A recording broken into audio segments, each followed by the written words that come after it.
Assalamualaikum warahmatullahi wabarakatuh. Nama saya Sharly Eka Apriliawati.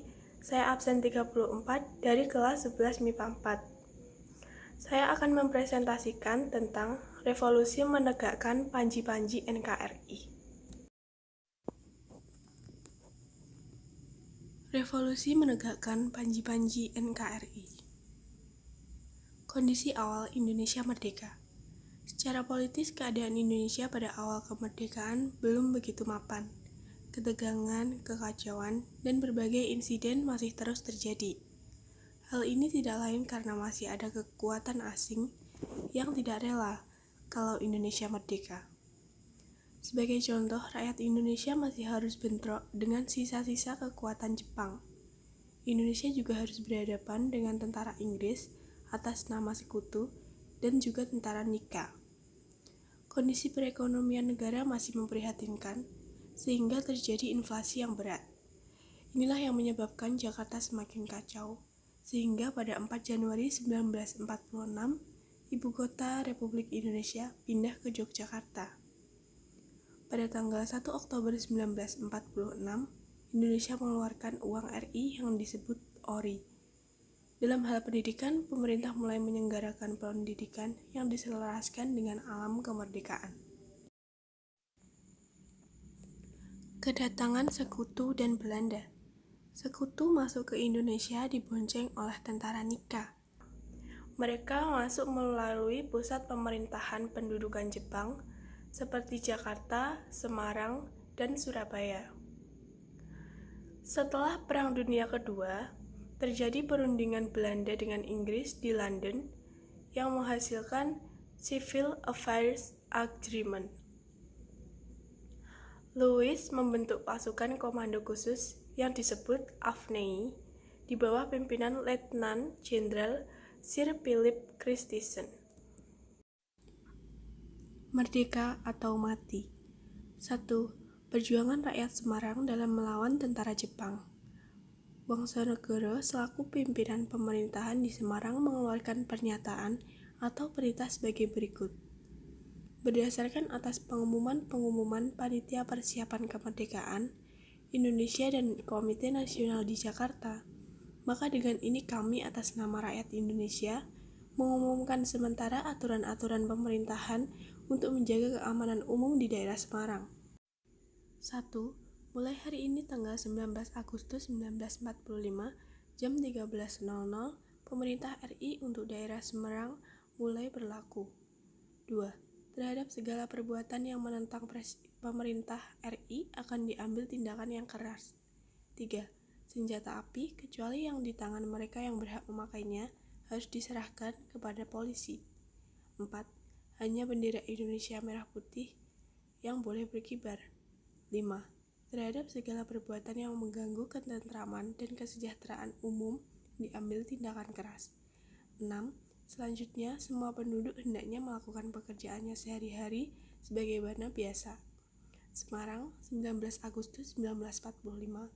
Kepala Pemerintahan RI Daerah Semarang, Wongsonegoro.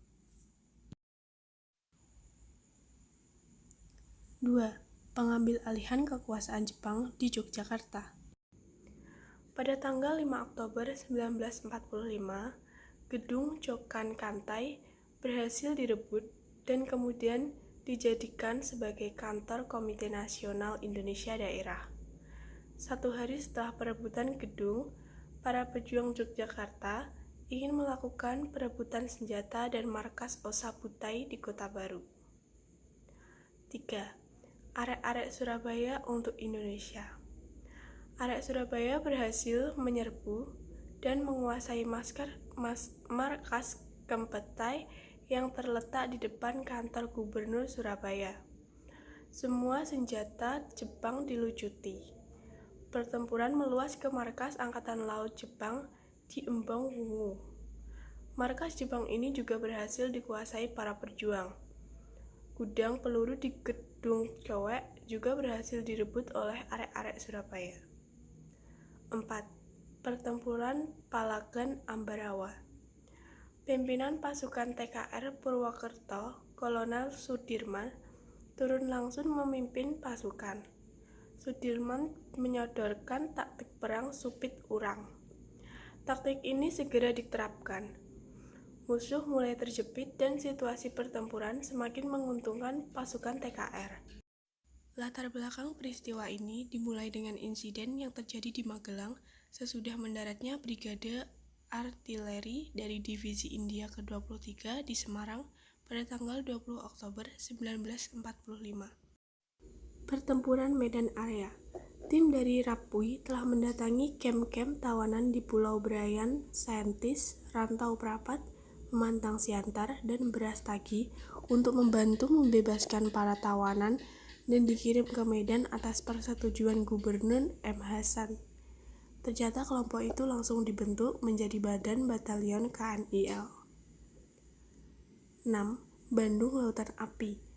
Di Bandung, pertempuran diawali oleh usaha para pemuda untuk merebut pangkalan udara Andir dan pabrik senjata bekas Artillery Construction Winkel yang sekarang menjadi Pindad dan berlangsung terus sampai kedatangan pasukan sekutu di Bandung pada 17 Oktober 1945. Pertempuran demi pertempuran pun terjadi. 7. Berita proklamasi di Sulawesi. Di Sulawesi Tenggara misalnya, bendera merah putih dikibarkan pada 17 September 1945 dengan dipimpin oleh D. Andi Kasim.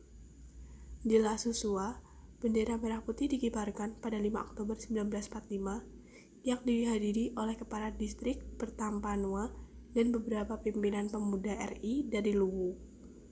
Sementara itu, pada tanggal 14 Februari 1946, B.W. Lapian sebagai pemimpin sipil pada saat itu memimpin pasukan pemuda bersama Letkol C.H. Taulu dan Serda S.H. Wisan merobek bagian biru pada bendera Belanda di tangsi militer Belanda di Teling, Manado.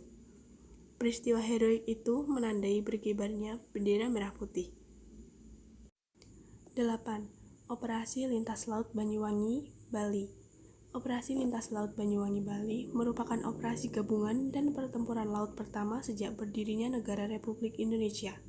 Peristiwa itu dimulai dengan kedatangan Belanda dengan membunjai sekutu, mendarat di Bali dengan jumlah pasukan yang cukup besar pada tanggal 3 Maret 1946.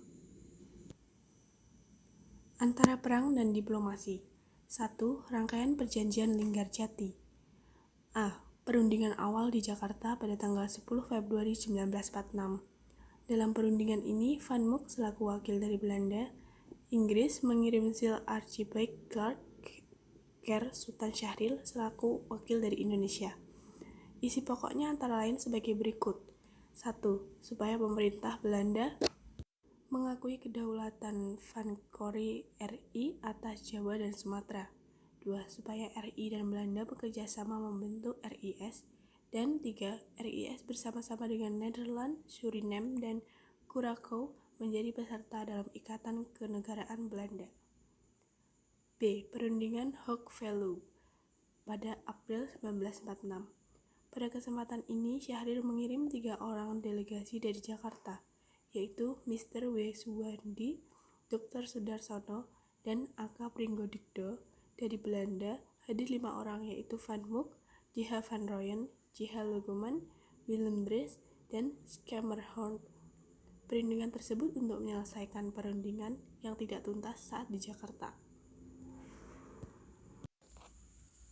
C. Pelaksanaan Perundingan Linggarjati pada tanggal 11 sampai 15 November 1946. Isi pokok Perundingan Linggarjati antara lain sebagai berikut. 1. Pemerintah Belanda mengakui kekuasaan secara de facto pemerintahan RI atas wilayah Jawa, Madura, dan Sumatera. Daerah-daerah yang diduduki sekutu atau Belanda secara berangsur-angsur akan dikembalikan kepada RI. 2. Akan dibentuk negara Indonesia Serikat yang meliputi seluruh wilayah Hindia Belanda sebagai negara berdaulat. 3. Pemerintah Belanda dan RI akan membentuk Uni Indonesia Belanda yang dipimpin oleh Raja Belanda. 4. Pembentukan NIS dan Uni Indonesia Belanda diusahakan sudah selesai sebelum 1 Januari 1949. 5. Pemerintah RI mengakui dan akan memulihkan serta melindungi hak milik asing. 6. Pemerintah RI dan Belanda sepakat untuk mengadakan pengurangan jumlah tentara. Dan 7. Bila terjadi perselisihan dalam melaksanakan perundingan, akan menyerahkan masalahnya kepada Komisi Arbitrase. D. Konferensi Malino pada 15-26 Juli 1946. Penyelenggaraan konferensi ini bertujuan untuk membentuk negara-negara federal di negara yang baru diserah terimakan oleh Inggris dan Australia kepada Belanda. Di samping itu, di Pangkal Pinang, Bangka, diselenggarakan konferensi untuk golongan minoritas, sedangkan konferensi Pangkal Pinang pada 1 Oktober 1446. 2. Agresi Militer 1. Belanda pada 27 Mei 1947 mengirim nota ultimatum yang isinya antara lain sebagai berikut. Pembentukan pemerintahan federal sementara secara bersama. B. Pembentukan Dewan Urusan Luar Negeri. C. Dewan Urusan Luar Negeri bertanggung jawab atas pelaksanaan ekspor, impor, dan devisa. D. Pembentukan pasukan keamanan dan ketertiban bersama. Pembentukan pasukan gabungan ini termasuk juga di wilayah RI. 3. Peran Komisi Tiga Negara. Kekuatan Indonesia di forum internasional pun semakin kuat dengan kecakapan para diplomat Indonesia yang meyakinkan negara-negara lain bahwa kedaulatan Indonesia sudah sepantasnya dimiliki bangsa Indonesia. 4. Perjanjian Renville. Perundingan Renville secara resmi dimulai pada 8 Desember 1947 di kapal Renville yang berlabuh di Pelabuhan Tanjung Priok. Delegasi Indonesia dipimpin oleh Amir, sedangkan delegasi Belanda dipimpin oleh R. Abdul Qadir Widjojo Atmojo, orang Indonesia yang memihak Belanda. Isi perundingan Renville terdiri atas 3 hal. A. Persetujuan tentang gencatan senjata antara lain diterimanya garis demarkasi Van Mook. B. Dasar-dasar politik Renville yang berisi tentang kesediaan kedua pihak untuk menyelesaikan pertikaiannya dengan cara damai. C. 6 pasal tambahan dari KTN yang berisi antara lain tentang kedaulatan Indonesia yang berada di tangan Belanda selama masa peralihan sampai penyerahan kedaulatan. 5. Agresi Militer 2 dan penangkapan pimpinan negara. Pada tanggal 19 Desember 1948, Belanda melancarkan agresi yang kedua. Agresi Militer 2 itu telah menimbulkan bencana militer dan politik, baik bagi Belanda maupun Indonesia. 6. Peran PDRI penjaga eksistensi RI. PDRI dapat berfungsi sebagai mandaritas kekuasaan pemerintah RI dan berperan sebagai pemerintah pusat.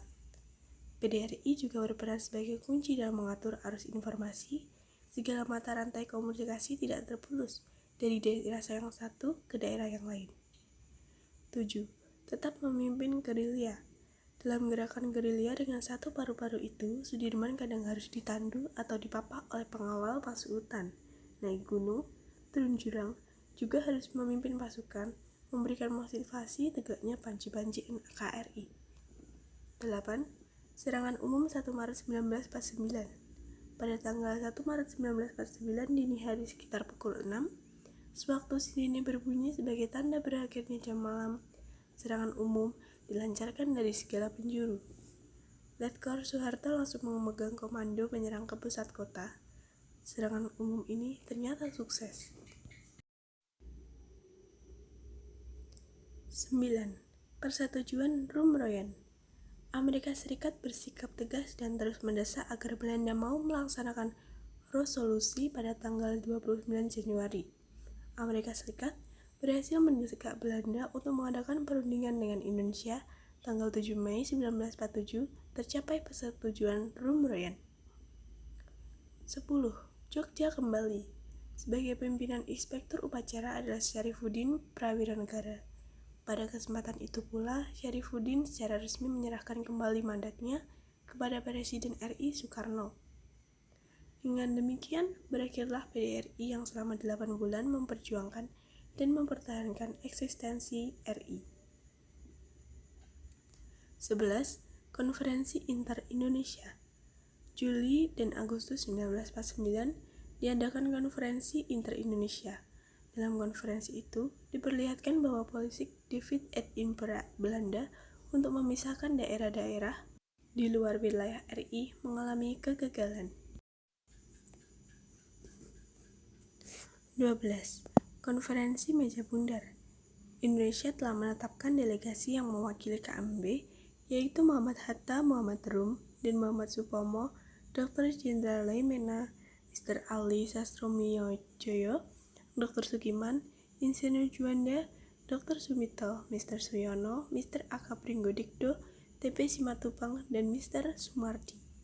Sedangkan BFO diwakili oleh Sultan Hamid II dari Pontianak. KMB dibuka tanggal 23 Agustus 1949 di Den Haag. Delegasi Belanda dipimpin oleh Mr. Van Maarsieven dan dari UNSI sebagai mediator adalah Gert Kley. 13. Pembentukan Republik Indonesia Serikat. Bagi RI, keputusan ini sangat merugikan, tetapi merupakan strategi agar Belanda segera mengakui kedaulatan Indonesia, sekalipun dalam bentuk Federasi RIS. 14. Pengakuan kedaulatan. Pada tanggal 27 Desember 1949, terjadilah penyerahan kedaulatan Belanda kepada Indonesia yang dilakukan di Belanda dan di Indonesia. Namun keberadaan NKRI itu tetap terhitung sejak proklamasi kemerdekaan oleh bangsa Indonesia. 15. Kembali ke Negara Kesatuan. Tanggal 15 Agustus 1950, diadakan rapat gabungan Parlemen DPR dan Senat RIS. Dengan demikian, berakhirlah riwayat hidup negara RIS dan secara resmi 17 Agustus 1950 terbentuk kembali NKRI dan Soekarno kembali sebagai Presiden, Muhammad Hatta sebagai Wakil Presiden RI. Nilai-nilai kejuangan masa revolusi. 1. Persatuan dan kesatuan. 2. Rela berkorban dan tanpa pamrih. 3. Cinta tanah air. 4. Saling pengertian dan harga menghargai. Sekian penjelasan dari saya, kurang lebihnya mohon maaf. Terima kasih telah mendengarkan. Wassalamualaikum warahmatullahi wabarakatuh.